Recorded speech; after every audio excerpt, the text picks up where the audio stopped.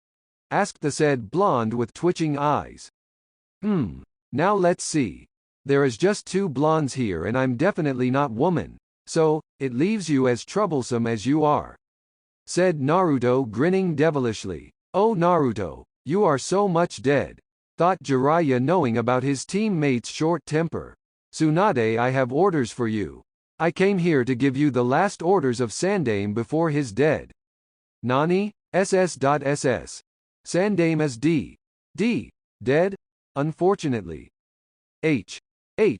How? Well you know.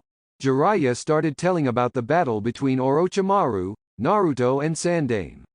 When he was finished, Tsunade was in shock hearing that this little brat killed Orochimaru with the bastards used same jutsu. And what is the order, Jiraiya? Well, as I told you, it's the last words of Sensei before passed out. He asked me and Naruto to find you and bring you back to village for being the next Hokage. Nani? Yelled both Naruto and Kin in shock. I refuse. The Hokage is a fowl that will kill himself just for nothing. And besides Sensei, there was no other Hokage that live long. I don't want to die yet. He. Naruto laughed hysterically. I'm happy that an old bag like you, an alcoholic one, specially refuses to be the most important one in the world. I think Ojisan loosed his mind when he ordered that. I mean, look at him, Erosanin. She can't even stand up on her foot. How can she save our village? Maybe by gambling on political problems, huh? Betting on losing a border village to another country or winning one. And as much I researched, she has another name too. The legendary sucker. Now we don't want to lose a village because of a sucker's betting, huh? Do we? Told Naruto with a great plan in his mind. What did you said, brat? I said that you suck and that you are an old bag and that you are not good for the job. Just call me old one more time and you'll be dead. You are old, alcoholic, sucker bag. And with that, both of them leave the restaurant to settle things in their fashion of shinobi in the street. You know, you are weak. I think one finger will be enough for you. I think you'll take that word back soon. Jiraiya and Kin was waiting for Naruto to do the first move, but he was wiser than this.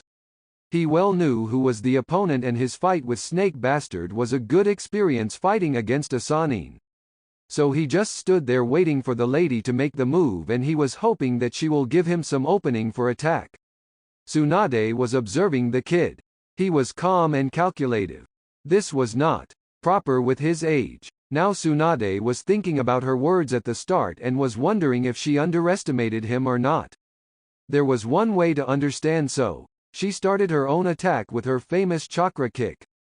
Naruto jumped away just in time to see a large crater appear under her leg. Note to yourself.